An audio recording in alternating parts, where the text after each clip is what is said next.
All right. 3, 2, 1. What is up, guys? My name is Devin Reno. I am a surgical assist, independent professional wrestler, and one half of the Pretty City Express. Oh, and online physique and performance coach.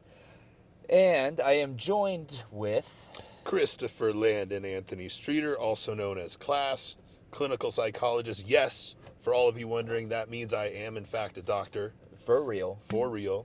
And also one half of the greatest team, the greatest tag team in the history of professional wrestling, the Pretty City Express. There's nobody better. Which is why we decided Tell him. to have the Pretty City Podcast. Oh, shucks. Yeah, we can't cuss. It hurts the algorithm. So we're going to work on that. Me specifically, probably. Me specifically also. Please work with us while we work on ourselves. But essentially, we've been thinking about doing this for a while, and we actually put up a Q&A request last week, which honored, actually, because we even had somebody just now at the show. Just now like, asked hey, us if when's we that did it. Q&A coming out? So it's cool that you guys want to hear more about it. But we did that just to gauge interest on what topics you guys would like us to talk about. And we did an interview recently with Brandon Davis. Yep, the man. He's the man. He's the best. And he's a great interviewer. And we did that. And a lot of people that we know were like, hey, like, I really enjoyed that. And they, like, took us aside at shows or messaged us. And it was really good. And I want to say I pitched this beforehand to you. Or like, hey, what if we did this? Or, right around that time, within the last 4 or 5 months, I would say. And so that kind of like confirmed it in my head, like, oh, this is something we could do and have a lot of fun with. Yes.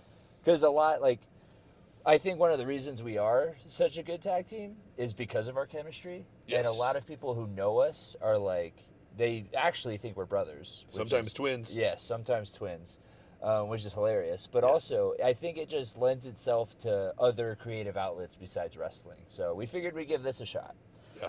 And real quick about the questions. Yes. We'll talk about this more later, but if you posted a question, we will get to it. If not today, down the road for sure. So thank you for everyone who asked questions. We got a lot of good ones and some fun ones. So we'll certainly get to those over the course of time. Absolutely. And you'll see later on what the plan is with that. But really, I think here's the problem. There's so many wrestling podcasts. Yes. There's so many. But I don't want this to just be like about wrestling. Like, we're not going to be talking about what happened on Raw Monday. Correct. Or like reviewing what happened. We'll talk about major events, sure, because it's relevant to our lives. But this is about our lives of like up and coming independent wrestlers. Yes. And the idea here is to chronicle like what it actually takes. Because I believe we're going to make it. Like, you can't, and it's not arrogant. You can't be in this business and not think that, in my opinion. So this is kind of like, all right, let's document the journey along the way. And this is one of the most fun ways to do it, I think. Yeah. It seems like there's like people who will do interviews after they made it and talk about their journey on the indies and like coming up and stuff. But I don't know if there's a lot of information content like this to bring you guys along on the journey with us. Yeah. And this isn't a shoot interview. We're going to have guests, absolutely. But there's no like, oh, did you hear what happened on this? Like, I don't know. I hate the obsession with drama in the wrestling industry. Like, right. It's almost like fans are more concerned with what happens backstage than the actual product, whether it be streaming or on TV. It doesn't upset me because I understand it. Like, I understand that intrigue of the business. But also, it's like, we're creating art. Like, why are you so concerned about what's going on backstage as opposed to, like, the artistic product that's being produced? You know what I mean? Yeah. Like, so this isn't going to be that. This is just going to be what's going on, what struggles we're facing, what successes we had. Yep. Which, this weekend, pretty freaking awesome. Nice. Solid use of frickin'. Yeah, thanks. We are currently, well, this isn't awesome. I'm going to say it, though. Oh, boy. We are currently in our white Buick SUV rental car in the parking lot of the El Rey in downtown Albuquerque. Guys, we're coming at you hot. because it has been a long road weekend. We're running off of like 4 hours of sleep. Like that- 3 hours of sleep and maybe an hour on the plane. Right. Yeah. Like a broken up 4 hours of sleep. Yeah. So yesterday we were in Denver, Colorado for Rocky Mountain Pro. Yep. We left. We woke up. We got a lift in Scottsdale, the pretty city. We left. We got to Colorado. We didn't do anything fun, right? We just kind of checked into the hotel. Oh, we got to the hotel. Oh. And the fire alarm was going off. So fire trucks. We rolled up the whole nine, and we were. I feel like we were starting to get cranky at that point. Very cranky. Why? What were we cranky about? I think we were hungry. That is usually the case. I think we were hungry, but also like a lot of things were just minor inconveniences adding up. That's right. And that's been happening to me personally all week. So I was just kind of like grumpy because I was like, why? This is one of those weeks. Like even at work, like at the surgery center, like so many things were just going wrong that it wasn't anyone's fault. It's just like, why? Like, why did that happen? Yeah. And that's what was going on yesterday. And it was capped off by, I don't mean to brag, but we are Hilton Gold members. Ooh. So I have digital check-in a lot of the times. We don't even need to go to the front desk. I have the key on my phone. We go straight to our room. Early check-in was fine, and then they're not responding to my messages, and I don't have the key yet. Yeah. And we just want to get in the hotel and like relax. And so we're a little grumpy about all these things happening. And then we get there, and the fire department's there. There's a fire alarm, and I went, oh, I feel bad for being grumpy now because maybe there's an emergency. No emergency. No emergency. No emergency at all. Just the fire alarm was going off. And they couldn't figure out how to make it stop. Yep, and they couldn't check anyone in. So we went to Ziggy's Coffee. Love it. And I was like, okay, today's my check-in day for my one-on-one client. So class, if you don't mind, I'll go do my check-ins. Yep. And we'll come back and do that. And we'll drink coffee. It'll be great. Ziggy's was awesome. That was good. Great. So then we get to Ziggy's. It's a dead zone for reception. Yeah. No cell phone service, no whatever, no Wi-Fi. So that was annoying. It just added on to it. And we're still hungry because we haven't eaten. Big dog's got to eat. Big dog's got to eat.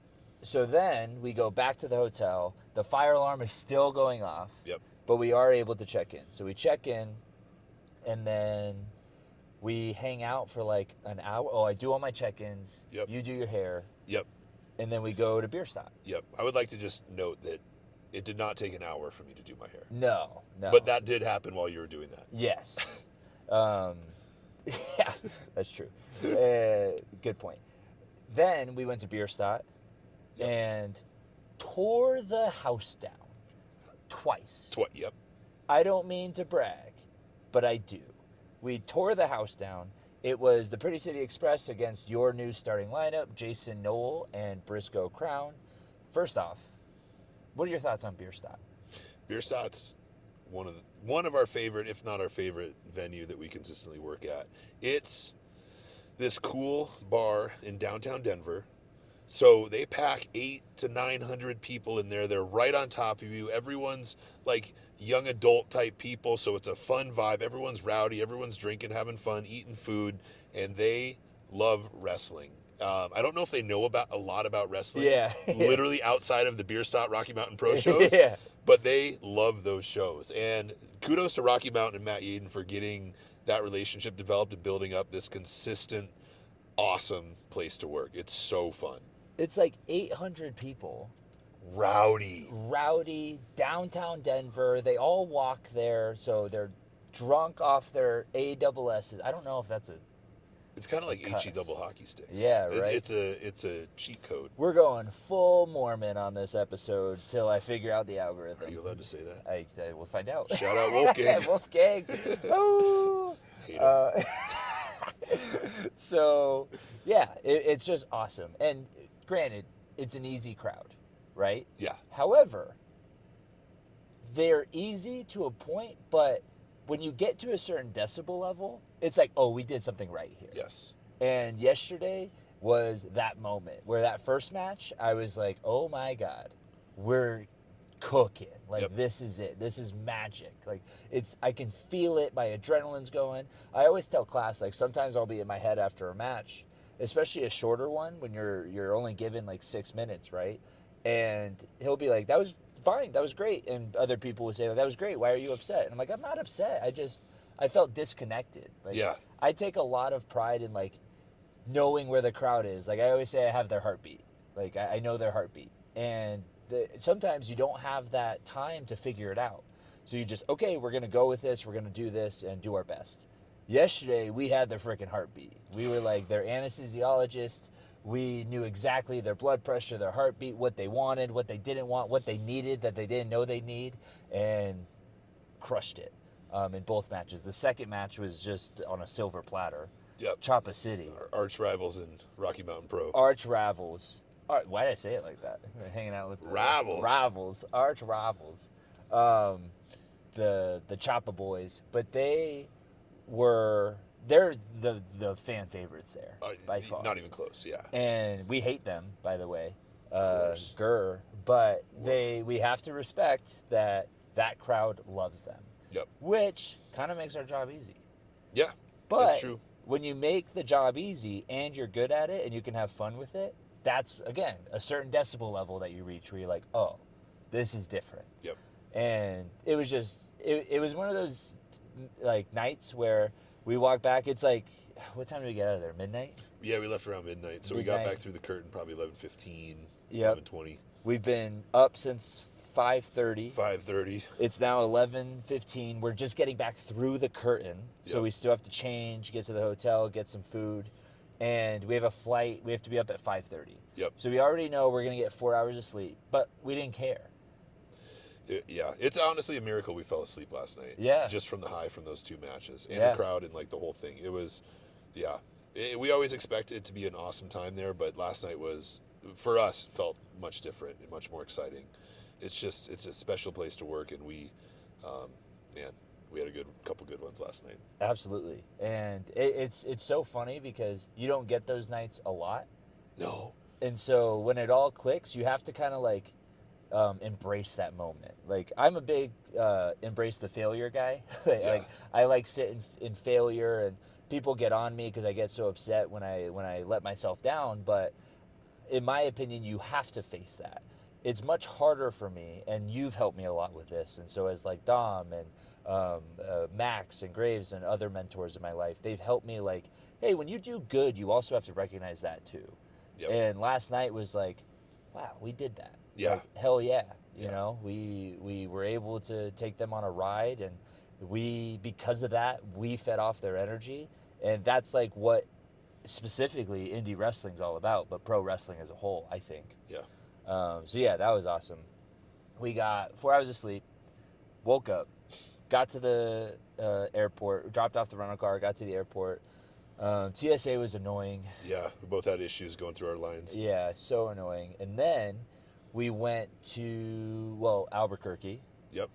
And where we got a lift in at Choose Fitness, which was fine. Yep. It's a chain gym. It's cool. Yep, train some back and calves. Yeah, back and calves.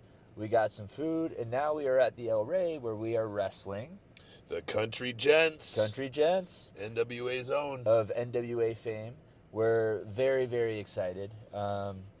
It's the perfect, like, story, right? It's the country boys and the city boys. And the city boys. So. And we talked about Beer Stop being an awesome venue to work. Yeah, oh yeah. You know, we were kind of, tongue-in-cheek in the El Rey, but it's one of our favorite places to work. Rowdy crowd, fans on top of you. Always everyone's showing out. It's always packed to the seams. So this should be a good one tonight. Duke City, NWA New Mexico has a great thing going here. Yep. And they're relatively new because New Mexico, if you guys aren't familiar, like they outlawed pro wrestling for like 10 years. Yeah. Yeah, because it's a commission state, and the commission, I don't know the exact details. Commission state, basically, for anyone who doesn't know, you have to have a wrestling license to wrestle here.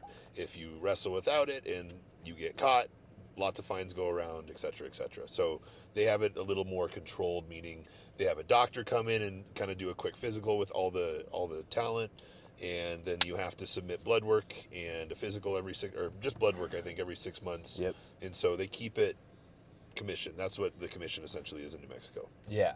And so for a long time, independent wrestling wasn't allowed here. And now, well, does that apply to like WWE and AEW? Like when it was Yeah. outlawed here, Me- were they not able to come here? So yeah, remember when we did extra work for AEW here? We had to make sure we had our license in order, Right, and right. they submitted it for them. So I assume that's the same for them, but they're gonna have people So that they handle weren't it all. allowed here either for that long? Yeah, Wow. I believe Okay. so. That's crazy. So really, the Albuquerque fans have been like starving for wrestling. Yeah, And Duke City, as soon as it was ready, kind of moved in and set up shop at the El Rey. And what a move by them! Yeah. Like they've created such an environment. Like it's got such a crazy vibe here. So we're very excited for tonight. yes. And then after tonight, we go back home. We go back home first thing in the morning, First thing in the morning. back to the pretty city. Yep. And we get a Sunday off, which is nice. Yeah. It's a rest day for me at the gym, so I'm going to do cardio, and that's it. Here's something you guys will all pick up on that I try to check Devin on is he says rest day. He doesn't mean rest day. He still does something. It like kind of when we work out and he does feeder sets. We'll explain what that is at some point. Yeah. But I do feeder sets and I'll do 1 to 3 reps. He does like 7. Not always. A lot of the time. So just keep your ears open for more of those comments. I will say, I do work with a bodybuilding coach, Team Loud Performance now. Coach Blake, he's awesome. And one of the biggest things for me, biggest critiques or feedback has been like, you need rest days. Because the first 6 weeks I ran his program, he was looking at my spreadsheet. He goes, dude, like, this is supposed to be 2 days on, 1 day off, or 3 days on, 1 day off if you feel good. What were you haven't, doing? Yeah, it was 9 days through. Yeah. Like, he's like, you haven't had a rest day in 3 weeks. You need a rest day. And so now I'm prescribed 2 rest days. Perfect word. Yes. And so one of them typically is a full rest day. I won't do cardio because I do cardio 6 times a week.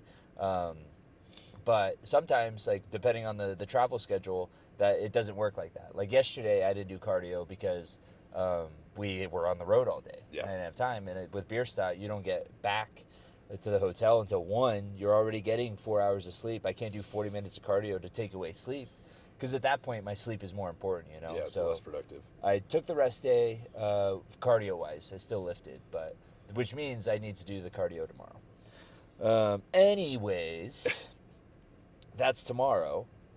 That's what's going on in our life. That's what happened this time. Yep. Do you want to introduce the segment? Ooh, so this is going to be a fun segment. Oh, So, yeah. as similar as Devin and I are in so many different things, we are also polar opposites in other areas. Oh, yeah. And so, Devin and really yang. likes horror movies. Love them. Class does not like horror movies. And so, one of the things we've got accustomed to on the road is when Devin watches a new horror movie, he gives one of the best renditions of the movie, and that's me watching a horror movie. And it's great. I don't get to have the jump scares. I hear Devin talking about it. We're driving, we're taking up time, and I'm learning about a movie, and I can appreciate the art of those movies without having watched them. So, on the flip side of that, I am a massive sports fan. Big sports guy. I'm a big sports guy. So I'm following all these different sports, and so Devin, not so much. No, not anymore. Not anymore. Yeah, Not anymore. I used to be. And so what we kind of go back and forth with is he tells me about the new horror movie he watched. I tell him about the current events and things that are interesting in the sports world. So this segment is going to be something we're going to feature each episode, and where he's going to give me a rundown of a horror movie, and I'm going to give him a rundown of sports current event that's happening or something interesting and fun It's educational for all. for all of us. I'm learning, he's learning, you all are maybe Yes. learning. And if you don't like either of those things, you're gonna. Because this is actually, you know what? I don't know what to call it. Why don't we have them call it? Yeah. Yeah. I want to know what you guys would name this segment. We're gonna actually alternate weekly Yeah. or bi-weekly. We're gonna start this podcast bi-weekly. We should have said that. That would have been a good thing to introduce. That's it with. okay. So Guys, we're learning, all right? Yeah, we're learning. I was gonna do the Triple H quote. I won't. Save it. So bi-weekly, All right, there we go. we are gonna drop the podcast. I'll let you guys in real quick. When I started thinking about this and putting it together, and when me and class talked about it, it was we can't miss, like, whatever schedule we set, that's it. Yeah. Like, we cannot miss. And I learned that from actually Matt Cardona, Brian Myers, and Smart Mark with their wrestling figure podcast. The week you miss an episode, you're dead. And we're not going to do that. So we have busy lives, as does everyone, but we have busy lives. And so we're going to have bi-weekly to start with some bonus episodes thrown in on our YouTube, whether that be interviews or so on and so forth, Q&As. Yep. And those will be bonus until we work a good rhythm. But it'll be bi-weekly, so we're going to alternate this segment. Horror movie one episode, sports the next. And I would love ideas for the name. Yeah. I think the winner, whoever names the segment that we choose, gets a free 8x10. Love it. All Let's right, do it. Let's do it. Put your ideas in the comments. Don't message. Go to the YouTube video and comment. I'm not going to read messages. You have to comment because that helps the algorithm. Drop a comment on what you think the segment should be called. Whoever wins, I will reach out and get you an 8x10. Yes. Signed, of course. Yes, of course. But yeah, let's do that. So, class. I'm going to do, like, what's the Sports Center song? Da-da-da, da-da-da. Yeah, there it is. Da-da-da, da-da-da. Yeah, Big there we sports go. guy. I almost went da-da-da-da, da-da-da-da. Well, that's a good lead-in. It's football, That's right? football. Oh, That's there a we good go. lead-in. Freaking nailed it. Because what I'm going to talk about is has to do with the NFL. But Oh, yeah, the Super Bowl. the Super Bowl's tomorrow. Do you know what's funny? Uh-huh. I figured that out, I think, from Danielle. Oh, really? When I went to get tan. Yeah. I figured that out from Class's girlfriend, that the Super Bowl is this weekend. That's how out of the loop And I love the Patriots. They're my team. Yep. They happened since I was a kid. And she was like, oh, yeah, like the tanning salon's so busy, the Waste Management Open, the Super Bowl. And I was like, the Super Bowl is this weekend? And she was like, yes, Devin. I was like, oh, my God. This is the first time hearing about this, and the funniest part about that is Danielle hates football. It's like pulling hair to get me to like get her to let me watch football on Sundays. I gotta like send her out of the house so I can get a game in or something, or go to the gym and hope they have the games on at the gym, because she is not about it. We're doing a Super Bowl party with some friends, and she's like, "Why? Can we just go say hi?" No. Really? She doesn't like them. I feel like Super Bowl parties are fun. She, like, last year, this is so stupid. Last year at the same party, I was trying to like get her interested, so we started just like doing little fun bets on like who's gonna score first, what's gonna happen here. She won all of them. No way. Yeah, Oh, no. I know. So I'm gonna try to Maybe avoid that. Are you saying I should sports bet? Stop. That's what I heard. Get the wheels back on track. All right, so the first one. So Yeah. this is a fun story to follow. Given the Super Bowl's tomorrow, this is a like Tomorrow. I know it's tomorrow. That's crazy. It's a cool story about like, I don't know, redemption and a fun arc. So, are you familiar with who Sam Darnold is? He's the Seahawks. Yeah, the quarterback. Yes, yeah, correct. Ginger. Yes, That represent, dog. correct. Thank you. Correct. And are you familiar with the USC quarterback history? So he went to USC. He was a quarterback at USC. I didn't know that. I know. Okay, the USC guys I know from my era of watching football. Yep. Reggie Bush. Yep. And Matt Leinart. Great. Matt Leinart was the quarterback. Yeah, one he of won the best. Heisman. He won the Heisman. Yeah. So, So- did Reggie Bush. So did Reggie Bush. They yeah. took it away.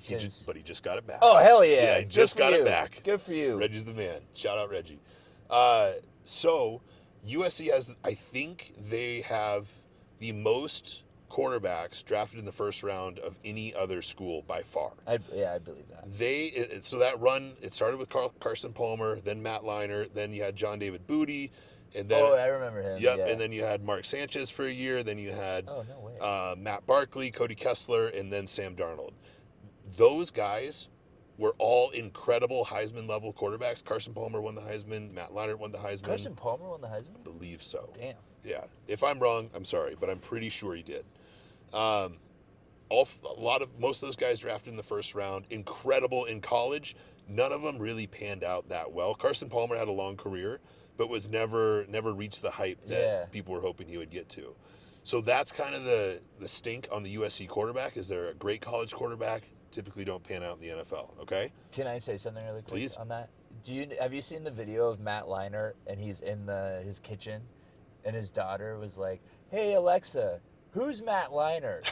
And No. Alexa was like, Matt Leinart was a very successful USC quarterback who had a very average NFL career. And he was like, really, dog? In my own house? Like, Alexa just buried him. Got I him. felt so bad. But he looked like he was doing well. He had a Yeah. family. He had a nice house. Yes. Like, good for him. Yes, yes, Sorry, yes. that reminded me of it. That's hilarious. So, Sam Darnold, he took the starting job from another guy and played 3 years at USC. Was incredible. Do you know much about the Jets? I know they're bad. Okay, perfect. Aaron Rodgers was there Yep. for a while, or for a year. 2 years. Well, He got injured, right? Yeah. Okay. Had the whole thing when he ran out with the American flag and then towards Achilles No 3 plays way. in. Yeah. Opening the season. I It didn't was know that. tragic, yeah. And just like total Jets moment Of course, right there. of course, yeah. Such a Jets moment. Sorry, Graves. Oh, Graves is a Jets fan? Big Jets fan. Oh, he's a New York guy. New York guy. Yeah, that's true. Yeah. Sorry, Graves. So I don't remember what year it was, but Sam Darnold entered the draft, got picked 3rd overall by the Jets. Okay. Again, USC quarterback, incredible in college. And I remember, so I'm a USC fan, and I remember watching an interview of someone who like kind of followed Sam Darnold around at college. And he was kind of like a quiet communicator. Wasn't that like charismatic, we'll say, I guess. But I remember this quote that stuck with me because I really liked watching him play. And the interviewer was like, I couldn't understand what was so special about him. And then I went to a couple classes with him and saw how he thought and how he interacted with the students and the professors. And I was like, my initial impression was this guy's going to take over the world. Oh, wow. He was so impressive in just like the way he thought through things and the way he interacted and the way he participated. You could just tell he was a leader and had that quality. And it was really, really impressive. So Jets trying to find their mark, draft Sam Darnold. He was there for, I think, 3 years. Did not work out, did not play well. Some injuries came in. He goes to the Panthers. Okay. The Panthers, again, struggling at that time. He was there for 2 years, ended up losing the starting job to Baker Mayfield. Baker was on the Panthers? Yes. Before the Browns? I think after. After? Oh, wow. After, yeah. Okay. So Sam Darnold's on the Panthers for 2 years, not much success at all. They end up not renewing his contract. Okay. He gets picked up by San Francisco as a backup. Their starting quarterback gets hurt. Instead of Sam Darnold, he played 1 game that season, but they went with Brock Purdy. Oh, that was that year. That was that year. Okay. Because what was the guy's name? He's like the really good-looking guy, right? I think it was. That got hurt. I think it was not Jimmy G. I think it was Trey Lance because he was a draft pick. They drafted Trey Lance. He got hurt. I kept hearing. What happened to Jimmy G? I kept hearing about that guy. He's still a backup. I can't remember he still for plays? who. Yeah, he still Okay. plays. Yeah, and he's still very handsome. Good for you. Yeah, shout out.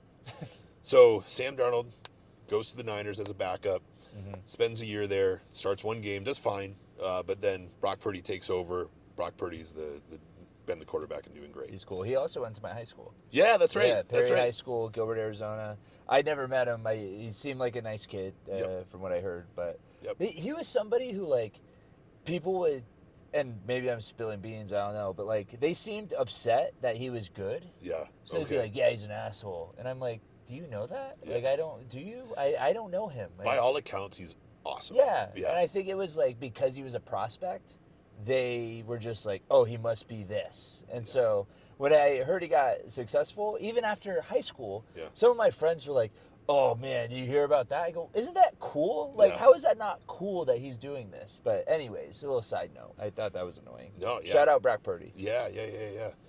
So let's quickly recap. Sam Darnold, great USC quarterback, incredible. Yep. Gets drafted by the Jets, nothing. Goes to the Panthers. They don't renew, goes to San Francisco, gets passed up for the starting job after the starter gets hurt.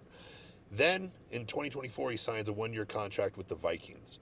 Whoa. Their number 1 draft pick, I think J.J. McCarthy, gets hurt. Sam Darnold plays the whole season and balls out. Gets 13 wins. They go deep in the playoffs. They don't renew his contract. What? Yeah. They don't. They go back with McCarthy. The JJ guy. Yep. Okay.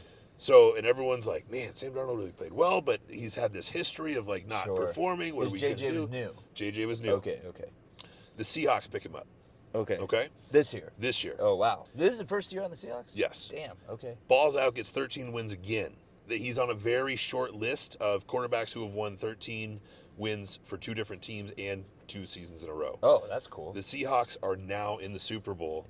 No, from my knowledge, no USC quarterback in that lineage that I talked about has won a Super Bowl. So he could potentially be the first one to win the Super Bowl and like kind of redeem, kind of like rise above the to quote Alexa, the average career of a USC quarterback. So that's kind of an exciting thing to follow. And I'm rooting for the Patriots, but I'm also rooting for Sam Darnold. Oh, yeah, right. That's hard. I hate that you told me this, actually. Yeah. 'Cause now I'm like, oh. It's such a cool story. Yeah. Fun fact that this is, the Super Bowl, they always look for these fun little stories. His grandfather was a USC stud athlete, played basketball and volleyball. Fire.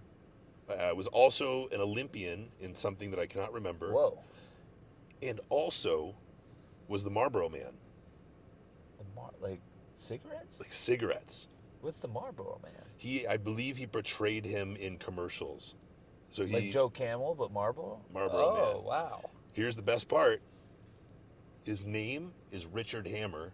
He Fire. goes by Dick Hammer. Oh, man. Legend. Yeah, all right. Right? Yeah, Dick Hammer.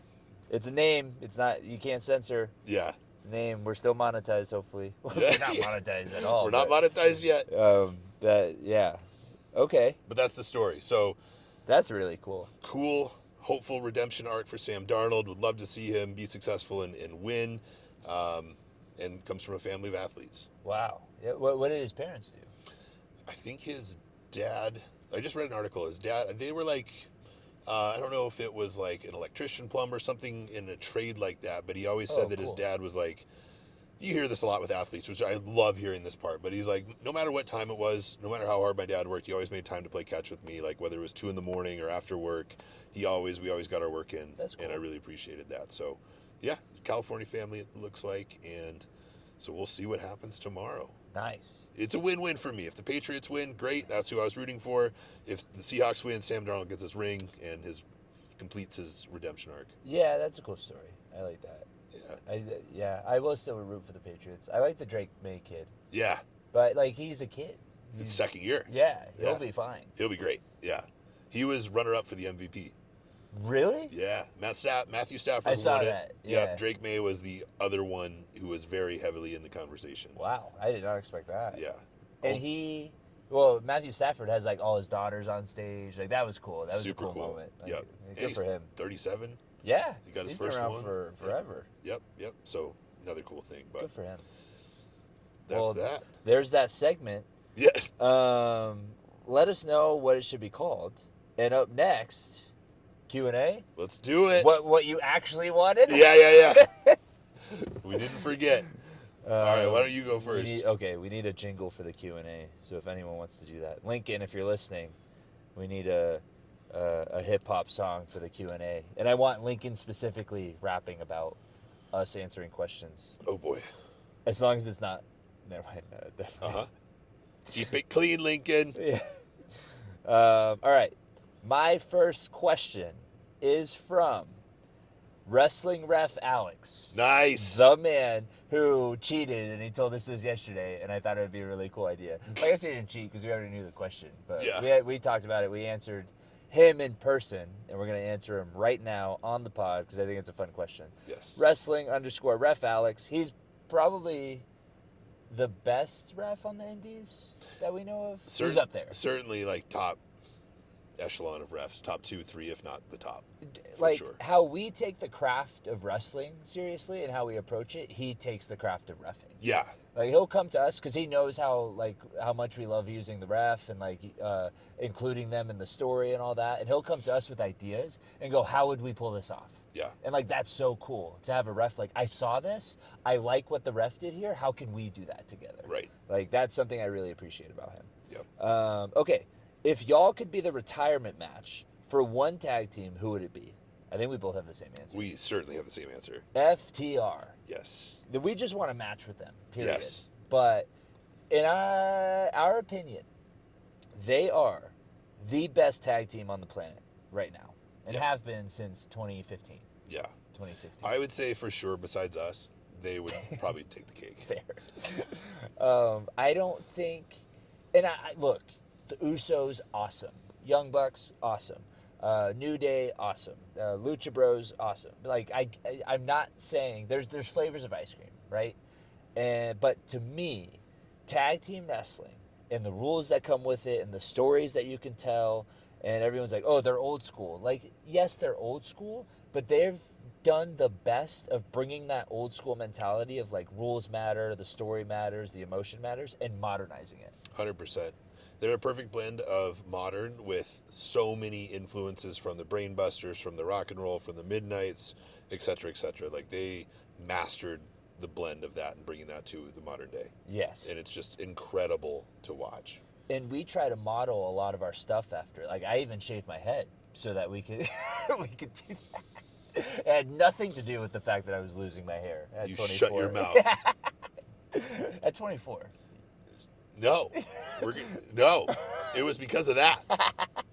But anyways, I think it'd be really cool, and like a dream scenario, right? But who knows? Like I want to work towards that, to be able to kind of like have that torch passed to us, because we take tag team wrestling very seriously. Like it is an art, and I always tell the kids at the school, I don't think people understand how different it is until they do it. Yeah. I didn't know that. I've been in a tag team almost my whole career, quote unquote career. Like I started with Flyboy Freddy, who's now Freddy Cordova. He's awesome. Look him up. He's an independent wrestler in Arizona. But I started with him. We were baby faces. We were doing the whole thing, and then we kind of like they split us up, but not really. And then I joined CLAS because that act was picking up, and I have never really had like. Not that any run is definitive at this level, but like I haven't had a singles like stretch. It's just been like tag team, which I'm not against. Like it made me love tag team wrestling. Yeah.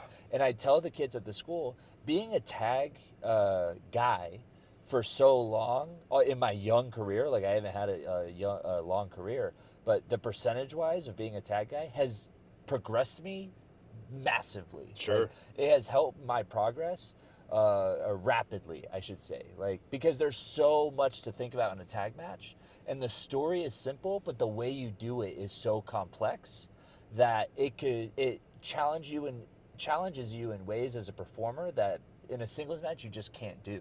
Yeah. And so there's such an art to it that I don't think you can appreciate until you're in it. And it like I always say this too. It's easy for me to go, you guys don't get it. Like I'm the tag guy. But like it is something where I didn't even understand until I was in a tag match and I went, whoa, I don't know what's going on here. Like, right. Like there's so many things I have to think about right now and I don't know where to start. And so I think we try to be so respectful of that and to be able to retire probably one of the greatest tag teams of all time and share that moment with them where it's like, all right, guys, like how I envision it in this dream scenario is like, don't worry, we got this. Yep. You know, like you carried that mantle for 10, 15 years. We're here now. Yeah. We'll continue. Like that's how I see it. Yep. And that's how I treat the Pretty City Express as an act. It's we're continuing what they are continuing right now. Yep. And when we get to that level, it's going to be, oh, we have another tag team like this. Yes. Awesome. So the history of tag wrestling gets kind of progressed through us. Yep. The history, the lineage. Yeah. The roots are deeply established in the 80s with all those tag teams I listed off. And now they're just continuing, you know, in our own adaptation of that. Absolutely. So definitely a dream scenario right there. Thank you. We got to send Alex. Oh, yeah. If you ask a question and we answer it, free 8x10. Boom. You get an 8x10. You get an 8x10. So name the segment, ask a question. Alex will be getting an 8x10. So I will send that to you. Or I'll just give it to you the next time I see you. Yeah, that's true. It'll be funny. Yeah. Hopefully he listens to this. If not, you got a surprise 8x10 coming your way, buddy. That's right. That's right. All right. You ready for my first one? Let's do it. Okay. This is a fun story we like telling, the answer to this question, and it being the inaugural episode of the Pretty City podcast, thought it'd be a good time to answer this question. This is coming to us from CatDat94. Oh, legend. How did you two kings meet and decide to form a tag team? Kings, I like it. Yeah, Thank you. always throwing the Kings around. Love that. This is going to be a back and forth answer because we have different memories and Yeah. like perceptions. So I'm going to let you start You want me to start? with how we met the first time Oh, because I don't remember. yeah, you don't remember. Yeah. Yeah. So I met CLAS at my tryout for the Arizona Pro Wrestling Training Center. And I remember we were about to start. Everybody was like weirdly tense. And it's funny because I told myself, I was like, I'm an introvert at heart, right? Like it might shock people. It shocks people that I tell. I'm not a people person. Like in social environments, I get very anxious and I don't like, people think I'm mad at them all the time or I'm just like grumpy, but I'm really just like to myself. Unless I'm comfortable with you or I trust you or so on and so forth. Or I'm in an environment that I'm comfortable in. But here, I remember going into the school and I'm like, I'm not going to do that. I'm going to give my all to wrestling this time around, and we'll get into my story, I'm sure, at some point. But I'm going to put myself out there. I'm going to say hi. I'm going to not be the loudest one in the room, but like, I'm not going to back down from conversation, and I'm going to just put it all out there. And everybody's weirdly tense. Kevin Koa was there.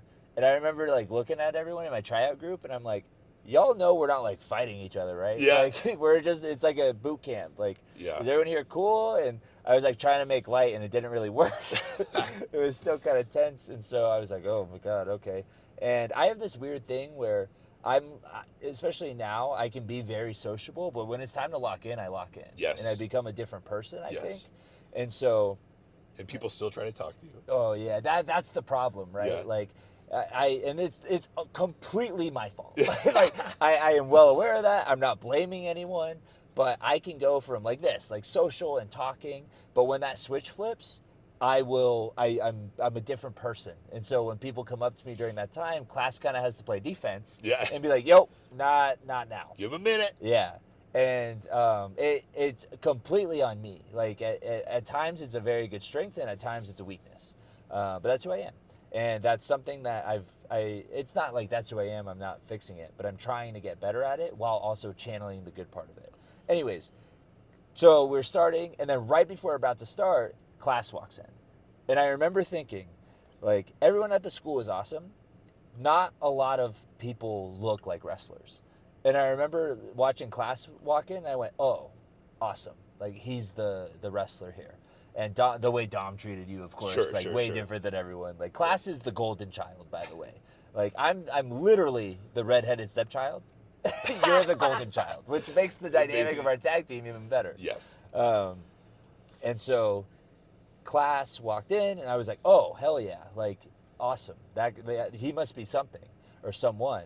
And you were my counter for all my reps. Yep. And I remember, like, specifically the push-ups, I was like, all right, hell yeah, I don't know how many I got, but I listened to you tell Dom, you were like, brother got this many. Yeah. And I was like, oh, cool. I impressed him. Like, awesome. And so that happened. And then later on, do you want to tell this part? Or this time management thing? Yeah. So I, really the first interaction I remember having with Devin and what made him stand out to me was there was one time after training or something, we were at the training center and he said, hey man, can I talk to you about something? And I was like, of course. And just to preface this, my kind of philosophy at the training school is there's so many people that come in and like start and do this and do that, and then they just peter out and they don't put a lot of effort in. And I know this is just my thing, and if this isn't your perspective, that's totally fine. But I'm not going to put effort into you until you put effort into yourself and show me that you actually care and want to work hard. And so when people come and ask me questions, I'm happy to give you every bit of information I can. And so Devin came with a really thoughtful question about, he said, hey, I'm doing this for work. I'm thinking about going back to school. Yep. And I want to wrestle. I want to, keep doing the gym. I want to get bigger, but I don't know how I'm going to manage all the time. You're obviously very busy as a doctor. How do you manage your time? How do you do that? And so initially I was excited because I love helping people when they want help. And so I remember us just chatting in there, and I gave him some advice, and I said, please, any other questions, please do not hesitate to ask. So that was event number one. Event number two that really I was like, oh, this kid's pretty cool. Event number two was we were Dom, the head trainer at the Arizona Pro Wrestling Training Center, got kind of all the students around because a lot of the students were starting to get Oh, I in this forgot habit of about being this. a little egotistical and like poo-pooing the other promotions in the city and this and that. All the while, none of them have had matches yet. Unreal. Like Unbelievable. they have this superiority complex, and they haven't done a darn thing Good call. in the business. And so it was time to like sit them down and give them a come to Jesus talk. And do you remember what happens now? I remember kind of what you said, but I don't remember the transition. I do remember. So this is something that I had noticed, and keep in mind, I haven't said a word at the training center. Not really. one. I was very quiet. Very quiet. And nobody believes me. But I had conversations with people, like the one with class, but I wasn't like talking in front of the group. I was quiet. I was like, that's not my place. I'm going to sit back and just listen. And I remember, like, in this talk, Dom opened it to people. And I was like, hey, like, look, I know I'm not SHIT. I know Solid. I'm not anybody here. I've been here 3 months. I get it. And I also know that saying this is going to put a target on my back. I go, but I'm starting to sense that everybody is just talking about working hard and not actually working hard.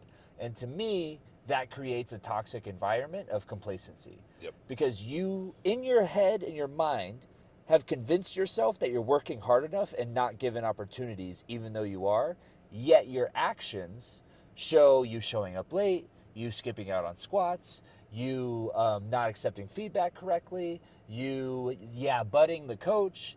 That's not working hard. That's being complacent and thinking you're entitled to something. Yes. And I remember telling everyone that and going, look, I know when I say this, everyone's going to look at me and go, well, let's see you work. Let's see you do this. Let's see you be complacent. And like, I like that pressure. And I still, to this day, put that pressure on myself. Like, I hold the school and the students to a standard, and I hope they hold me to an even higher one. Because like, I'm the one telling them they need to do those things. And so that was what I had said, and it rubbed some people the wrong way. Yep. But like Dom and I were in the front, and we were like, absolutely, this is incredible. Number one, we didn't know this kid could talk. Yeah. Number two, he's exactly right. And so those two experiences, him pulling me aside and then him having the courage to say that and then saying what he said, I was like, okay, all right, I like this kid. And then it got to the point where I was on the road a lot, and I started, paying it forward, bringing students who were working hard and who were close to or having matches on the road. And Devin, I asked him if he would come with me to Best of the West up in Central California in Fresno. And it's like a 9-hour drive. 10-hour drive. 10-hour, Jesus, yeah. So I distinctly remember I drove all the way there, 10 hours, did my match. On the way back, it's like 4 hours to LA and then this, 5-6 hours over. And I drove down to LA, and usually this was the point where I'd hand it off to somebody else and try to go to sleep. But at that point, Devin hopped in the front seat, and for the next 5 or 6 hours, he sat in the front seat at 2, 3, 4, 5 in the morning and just asked me every question under the sun about wrestling, and then it blended into wrestling and life and relationships and this and that and this and that. We just talked and bonded, and I think gained a respect for each other and like an understanding of like, oh, we have a pretty similar mindset when it comes to a lot of things. And from that point on, I was like, okay, if you're available, you're going to be in the car. Yeah. And so that's kind of how our friendship and our relationship developed at that point. And then this was kind of on, I was on a, again, quote unquote run as a singles, and I was starting to have a lot of issues with my shoulder. And so it was dislocating a lot, both in training and in matches. And finally it got to the point where I could sneeze and it would fall out. Yeah, it was bad. It was bad. So I was like, okay, I'm going to have to get surgery. And so I went and got surgery, and that meant I was going to be out for like 8 or 9 months. And at that point, you had a few matches, and you were starting to then travel and get matches. Yeah. And then what happened when you started traveling? So then, keep in mind, I had been on the road with class for like 3 months at this point. Yeah. And not once, not a single time did anyone go, you remind me of. Well, he went and got surgery. I started going to these shows alone. Every single promotion we went to goes, "Do you know who you remind me of? Class. Do you know him?" And I'm like, "Are you freaking like? Yeah, I know him. Yeah. I've been driving with him to these shows and stood next to him introducing myself to you. And not once did you say this, but because they missed him so much, they started seeing him in other places, which just happened to be my matches.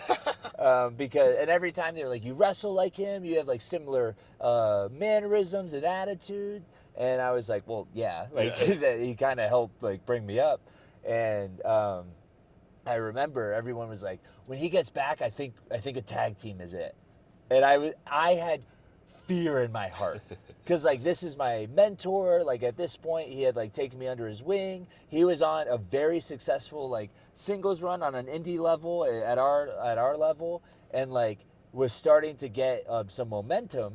And I'm just some student who showed up, and I was like, "Oh no!" Like that he's gonna be so upset because like I just derailed his momentum just because people like us together.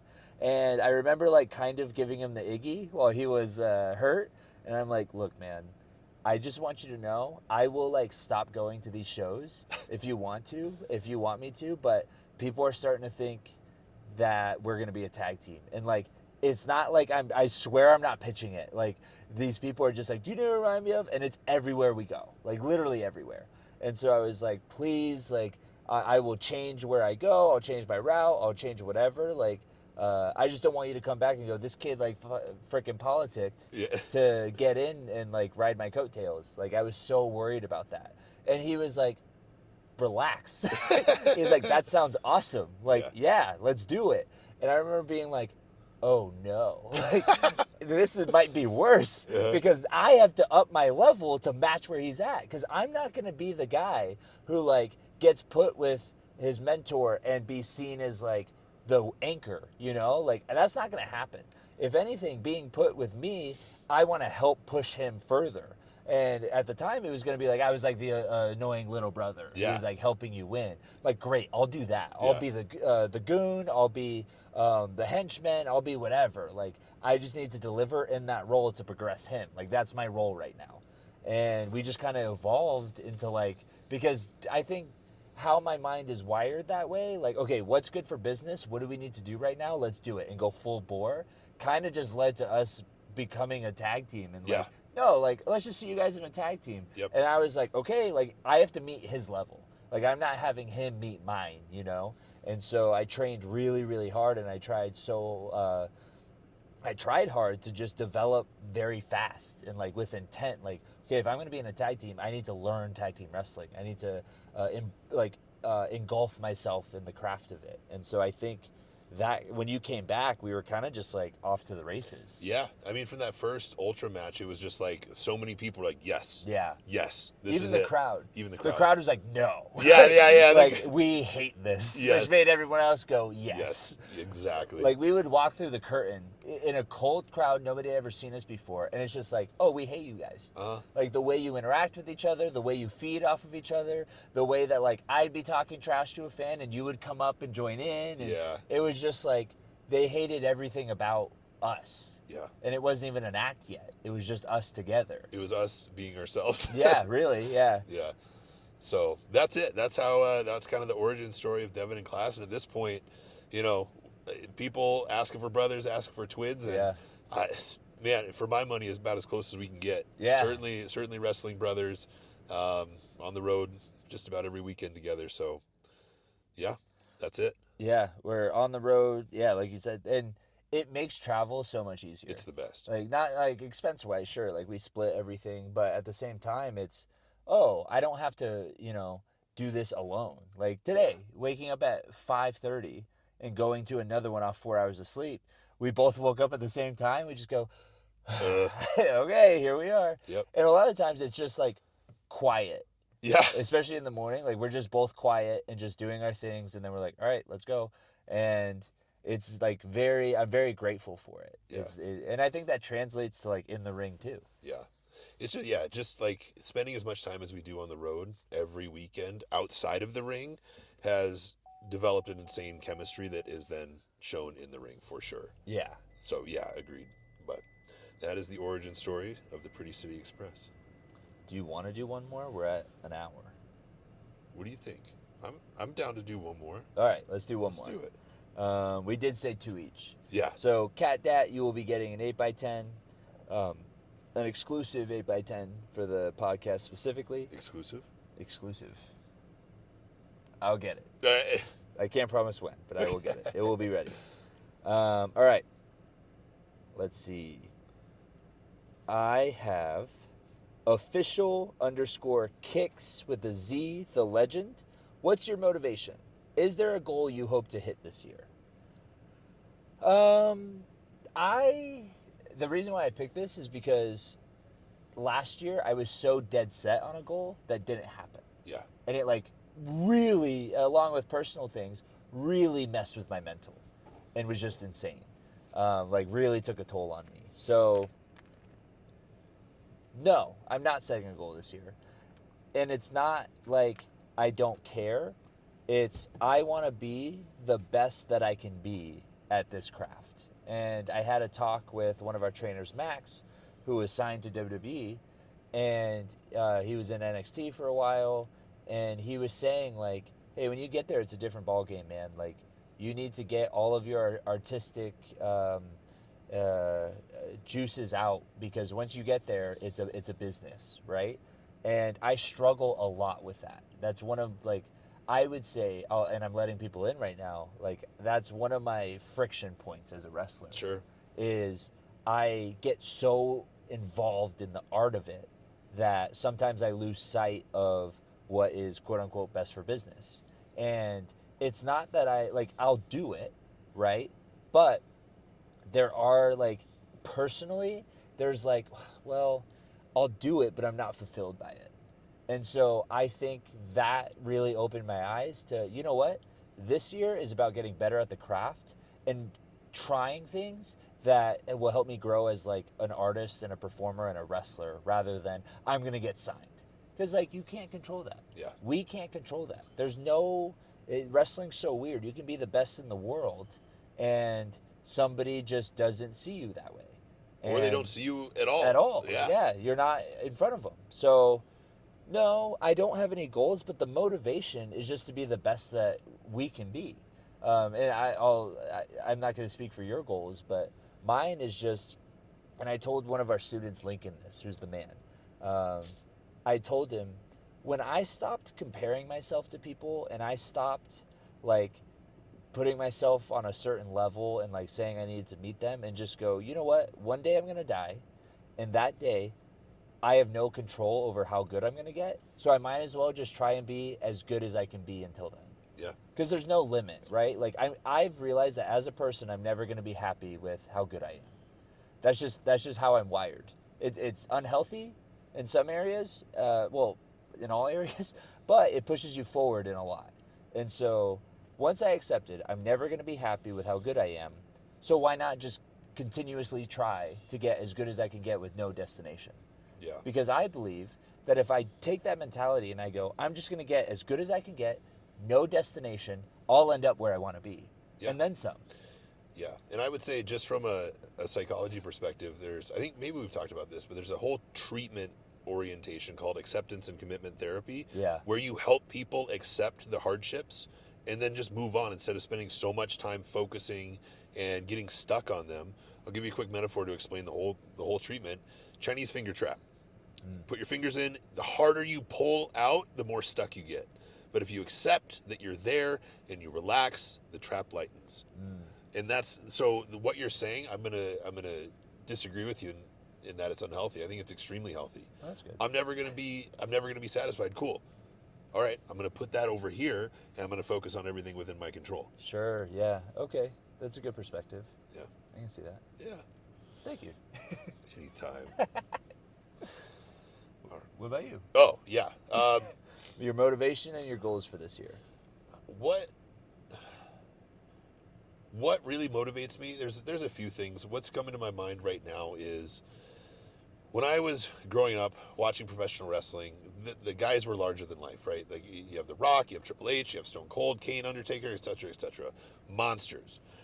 That is my idea of what wrestlers should look like. And I'm not 6'8", I'm not 6'3", I'm 6'1", and what I can control is keeping my body in as good a shape as I possibly can.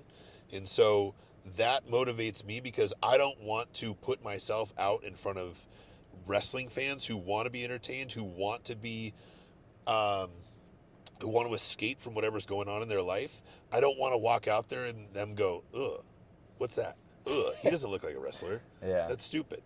And so I want people like what you said when I walked in the training center. And thank Yeah. you for that, by the way. I agree that probably looked like that. But I want people to go, oh, all right, here's the wrestler. Yeah. There's the wrestlers. All right, cool. This one's going to be different. And so that is a big part of what motivates me to stay in really good shape. And also, I come from a family who's extremely active. My parents are both, dad's in his 70s, mom's in her late 60s, and they're like in better shape than I am. So They're monsters. They're monsters, man. So I didn't really have a choice that exercise and physical fitness and diet was going to be a big part of my life. So I had that built in. I'm very lucky to have that. But man, what motivates me is just controlling what I can control and being the best version of myself that I can possibly put out so that the product that we are participating in is the best that it can possibly be. So that's the motivation. The goals for the year, very similar. I with goals, it's absolutely, I think it's important to set the long-term big goal, which for us, we both agree on this, is WWE. Yeah, absolutely. 100%. And also, I can't just say I want to get to WWE and then go, cool, hope it happens. Yeah. There's so many little steps and goals that have to be reached along the way. And so I really try to break it down as simple as this, is that every single match I want to get better at something. I kind of take a look in the mirror and, process how the match went and what I did well and what I didn't do well. And I try to identify something I didn't do well and try to improve on that. Or something I did well but I could do better. And so every match I go into, I have something I want to work on and improve on from the last time. Yeah. And that's really what I'm focused on, because I think we are extremely talented, we are extremely good, and we're not even scratching the surface on how much we can grow. Yeah. We've grown so much, but just taking those baby steps one day at a time, that's what I'm really focusing on now too. So. Hell yeah, brother. There you go. Do you... You got one more. One more, and on a fun one? Yeah, let's do it. All right. So this one, you're also going to see this throughout the podcast, is, like I said earlier, we're very similar in so many ways, and yet the way we approach things sometimes, polar opposite. Yeah. So this question comes in from Sanjo and Danielle. Thank you. How do you get so tan? What is your pre-match tanning routine? Uh-huh. So first off, shout out to Aura Lavender and Beauty, Yes. Danielle. She's literally the best. Best spray tans you can imagine. And if you're in the Arizona area, she has a special rate for wrestlers. She's incredible. So can't thank her enough for keeping me tan. That's actually how we met. We will talk about that on another episode, I'm sure. So I'm going to go through my tanning routine. Sure. And then you can share yours. Okay. So I can be a little bit neurotic about some things. Yep. Pretty exact on some things. So what I do a couple days before I'm going to get a tan, I start exfoliating my body. I have an exfoliating glove. A couple days, he said. A couple days. Don't want to get that. I want at least 2 rounds of exfoliation, and then I do all my shaving in the 2 days before. So I'll get my legs shaved, armpits, all that stuff, and I'm exfoliating. And it doesn't feel good. But the tan supposedly sticks much better if you exfoliate before. And so exfoliate, and then the day before, a couple hours or sometimes an hour before I get the tan, I do a quick rinse, no soap, no showers. You just kind of scrub your body, not exfoliate, but kind of like loofah with no soap. Really? Yeah. Okay. I didn't know that part. Yep. And then as you're getting out of the shower, you do what's called a cold shot, where you turn the water to ice cold and you let it hit all over your body. That closes your pores. Therefore, it'll keep the tan on the surface of the skin and not let it sink into the pores. Therefore, it will make the tan darker, supposedly. And after that, no lotions on your face, on your body, no deodorant. I go get my tan. This part, I can't help myself. I don't like that I do this. It drives me crazy, and I get stir crazy, and poor Danielle has to deal with me for these hours. So you get the tan, and then most people will like sleep in it. Most people will put clothes on and hang out on the couch. I pretty much stand naked for 4 hours and don't touch anything. So crazy. Because in my head, I want again, going back to my motivation, I want the tan to be the best, absolute, most flawless tan of all time. Every single time I get a tan, which is literally just about every week. And it is. It is. Thank you. Thank you. So that's what I do. And then I do a rapid solution. So 4 or 5 hours, I do a quick rinse, and then I put lotion on, and then usually it's time for bed at that point. So that is my tanning routine. So, very educational. A lot of the things he said about most people apply to me. What I will do is sometimes, well, recently I've been going to Danielle. Yeah. And I've been better about prepping for it. Killing it. Yes. However, before I went to Danielle, I would get home from training about 10 o'clock at night. I would start my meal prep for the next day. I would start the shower while I warmed up. I'll get something cooking. I'll go shower. I'll shave if I have to. And then after that, I shower, I shave, and I'll finish my meal prep as I dry. I'll go over. I'll put on the first layer of rub-on. I just put it on. I do the back, the back thing. I use the back thing, and then I have to use a spatula on the mitt to get the middle of my back. Oh, I was wondering how you did that. Yeah, I know. Spatula on the mitt. Yeah. Nice. Because we have big lats and rhomboids, so it creates a valley on our spine, and you can't do that with the back rub thing. It won't get in there. It won't get in. Yeah. So I had to use the spatula and figure it out. So I do that. Then, while that's drying, I'll go and finish my meals, and I'll finish packing for the next morning. And it's about 11:30 at this point. So I'll do that. Then I'll go, and I'll do another layer sometimes. This is if I'm really feeling like I'm taking it seriously. Double dip. Yep. I'll go and I'll do another layer. Same thing. And then after that layer, I go fall asleep in my bed. And then I wake up at some point, and I rinse it all off, and I throw my clothes on, and I get out the door. Yep. That's what I do. Yep. So both work. Yes. I think both of us have great tans. His is better, for sure. Not anymore now that you're going to Danielle. That's true, yeah. Danielle, I'm sorry to admit this. So I didn't buy it. She gave me an exfoliating glove. Nice. So love that. I've been using that. Oh, and then last time, so Thursday, I went in later than usual because there's stuff going on at work. I went in later. Normally, you're supposed to wait 4 hours and then you rinse. Yeah. Well, I laid down in bed and woke up at 5:30, and I was like, oh, that's why my hand's all messed up. Yeah, all right, I was wondering. But yeah, I don't want Danielle to see pictures of my hand and go, what did he do? Because she takes such good care of making sure your hands are good. Sorry, I messed up. I don't know how that happened. And I went to wash a dish. She's gonna hate this too. Yeah, I do. I went to wash a dish, and I got sprinkles of water on me. Yeah. And you can tell. Yeah. You can tell that there's my tan's off and this pattern of the sprinkles of water. Yep. So, yeah, even with Danielle's help, I'm still kind of a mad man when it comes to this stuff. But it looks good on camera. It looks. That's what we need. And we have hot stuff to kind of help counteract that. Yes, exactly. So that was Thank you, Sanjo. Thank you, Danielle, for the questions. 8x10s. Well, definitely one for Sanjo. But you'll be getting a lot of this throughout the podcast. The similarities and the differences. Very different. Of Devin and CLAS. Yeah, it balances out for sure. Yep. All right. That's that, huh? The first episode is done. Yes. 1 hour and 10 minutes. Not bad. Not bad. We wanted to keep it kind of shorter. Yeah. So, upcoming events. Okay. We are in Albuquerque tonight. Yep. For Duke City Championship Wrestling. But when this airs, I don't know, next week. Sure. Friday the 13th will be the first episode. Great. Frick it.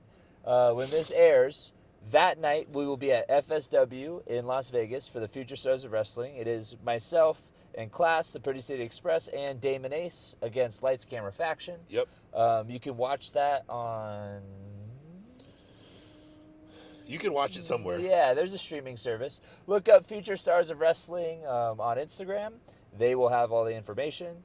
My Instagram is DVN_RNO. That is also my Twitter that I don't use, and the YouTube, which you will hear this on. And then My Instagram is at, these are all lowercase, at IM_CLAS. Same with the Twitter. And we have a merch store if you want to go check that out. The link is in my bio. It might be in yours as well. I believe it is. It's a big cartel site, so go check that out. And please let us know what you thought of the episode. Yeah. Give us a segment title for your chance at an 8x10, and then ask questions for the Q&A. We have plenty queued up. We But got a lot. Ask questions, and let us know what you thought of the episode. And drop a like, subscribe, because that helps all the things, especially on like Apple Podcasts and Spotify. I've been doing some research on growing podcasts, and that's part of it. So help us out.